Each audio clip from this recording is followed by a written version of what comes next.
आगे लेखक बताते हैं कि नाक के लिए वह मूर्तिकार दोबारा यात्रा पर निकल पड़ा। वह दिल्ली से मुंबई गया, गुजरात तथा बंगाल गया, उत्तर प्रदेश, मद्रास, केरल आदि संपूर्ण भारत के कोने कोने में गया, लेकिन सब प्रतिष्ठित देशभक्त नेताओं की नाक जॉर्ज पंचम की नाक से लंबी थी। यह उत्तर सुनकर सब दोबारा क्रोधित हो गए। मूर्तिकार ने विश्वास दिलाया और कहा कि सन 42 में शहीद हुए छोटे बच्चों की नाक संभवतः इससे मिल जाए। परंतु दुर्भाग्य की बात रही कि उन बच्चों की नाक भी जॉर्ज पंचम की नाक से बड़ी थी। मूर्तिकार ने पुनः निराशाजनक उत्तर दिया।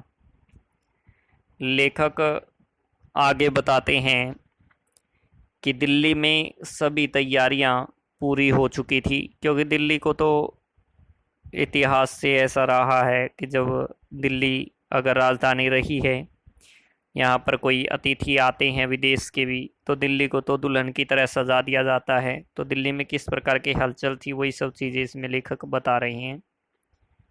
वो बताते हैं कि दिल्ली में सभी तैयारियां पूरी हो चुकी थी।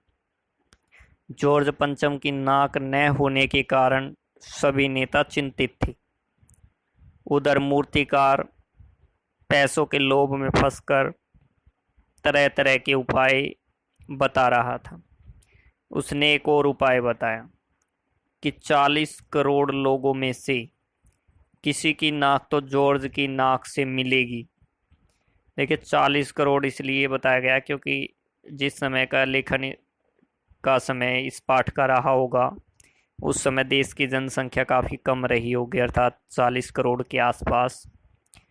तो ये कहते हैं, और इसके लिए आप लोग दुखी एवं परेशान न हों, क्योंकि नाक लगाने की जिम्मेदारी उसकी है। आपस में कानाफूसी के पश्चात मूर्तिकार को स्वीकृति दे दी गई, अर्थात इस चीज़ के लिए भी हाँ कर दी गई कि तुम इस चीज़ के लिए प्रयास कर सकती हो।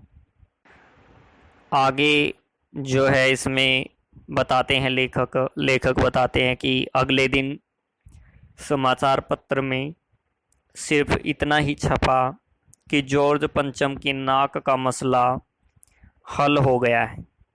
इस नाक के लगने से पहले हथियारों से लैस सैनिकों को सुरक्षा के लिए तैनात किया गया।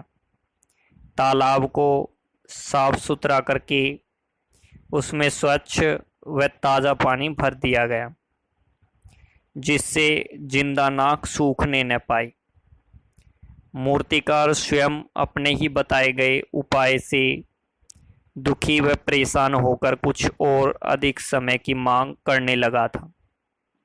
उसने चेतावनी के अनुसार नाक लगा दी, लेकिन उस दिन समाचार पत्र में कोई समाचार नहीं आया। किसी ने न फीता काटा और न उद्घाटन समारोह हुआ और न ही कोई सार्वजनिक सभा हुई। आगे लेखक बता रहा है कि सिर्फ एक ही नाक की आवश्यकता थी, फिर इतना दुखद माहौल क्यों था, इसकी जानकारी नहीं मिली।